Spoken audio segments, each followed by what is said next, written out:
ஜல்லிக்கட்டு பிரச்சனையை மையமாக வைத்து தமிழகத்தின் ஒட்டுமொத்த இளைய சமூகமும் ஒன்று திரண்டிருப்பதைக் கண்டு சந்தோஷப்பட்ட திமுக செயல் தலைவர் ஸ்டாலின் அந்த சக்தியை திமுக பக்கம் அப்படியே திருப்பிவிட வேண்டும் என கணக்கு போட்டார்.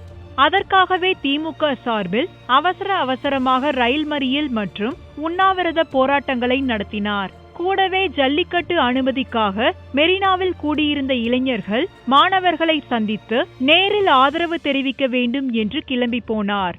ஆனால் உங்கள் ஆதரவுக்கு நன்றி, இது அரசியல் மேடையோ அரசியல் ரீதியிலான போராட்டமோ அல்ல என்று இளைஞர்கள் உறுதியாக இருந்ததைக் கண்டு உறைந்து போனார் ஸ்டாலின்.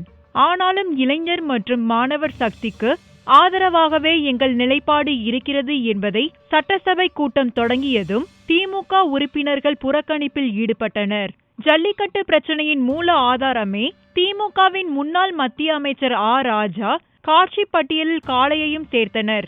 அதனால்தான் விலங்குகள் வதை தடுப்பு சட்டத்தின்படி ஜல்லிக்கட்டு நடத்த முடியாமல் போனது. அடிப்படையில் ராஜா அமைச்சராக இருந்தபோது மேற்கொள்ளப்பட்ட முயற்சிகளே காரணம் என்பதால் தமிழக இளைஞர்கள் திமுக மீது கடும் கோபத்தில் உள்ளனர். இதனால் ஜல்லிக்கட்டு விஷயத்தில் திமுக தரப்பில் கொஞ்சம் அடக்கியே வாசிக்கலாம் என கட்சியின் செயல் தலைவர் ஸ்டாலினிடம் சிலர் எடுத்துச் சொல்லியும் அதை அவர் ஏற்கவில்லை. அதே போல போராட்ட களத்தில் நின்ற இளைஞர்களின் உணர்வுகள் வேறு, சென்று சந்திக்க வேண்டாம் என கேட்டுக்கொண்ட பின்னும் போனதால் அங்கே இளைஞர்கள் ஸ்டாலினை அனுமதிக்கவில்லை.